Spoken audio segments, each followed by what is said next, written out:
ان کا اجیت دوول کا جو اوفینسو ڈیفنس کا ڈاکٹرن ہے جس میں وہ یہ کہتا ہے کہ دشمن سے ہمیں جہاں سے خطرہ ہے ہم سرحد پہ لڑنے کے بجائے اس کو وہاں جا کے اس کی فالٹ لائنز پر کام کریں گے. بلوچستان میں جو آج واقعہ ہوا دہشت گردی کا وہ بھی دیکھیں ایک کے بعد ایک دہشت گردی کا حملہ ہوتا ہے. پاکستان سٹاک ایکسچینج کی بات کریں, چائنیز قونصلیٹ کی بات کریں, جوہر ٹاؤن انسیڈنٹ کی بات کریں, ٹیلی فون نمبرز موجود ہیں, بینک ٹرانزیکشنز کے ریکارڈ موجود ہیں.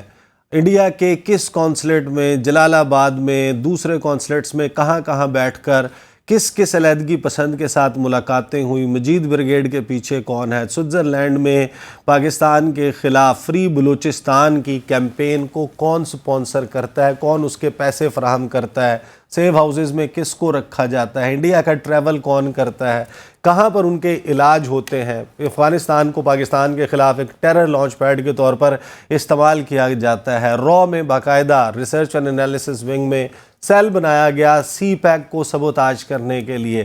ایک باقاعدہ ان کا موقف موجود ہے. دفتر خارجہ ہمارا کبھی اس کی طرف نظر ڈالے, اور جب پاکستان پر اس قسم کے الزامات لگائے جائیں تو یہ سانحہ اے پی ایس سے لے کے جو پاکستان میں مختلف اٹیکس میں انڈیا کی انوالومنٹ ہے, انڈیا کا وہ چہرہ آپ دنیا کے سامنے رکھیں. دس از یور جاب, ورنہ تالا لگا لیں, بند کر دیں اگر آپ نے اپنا کام نہیں کرنا, اور اگر ول ہو تو پھر جواب دیا بھی جا سکتا ہے.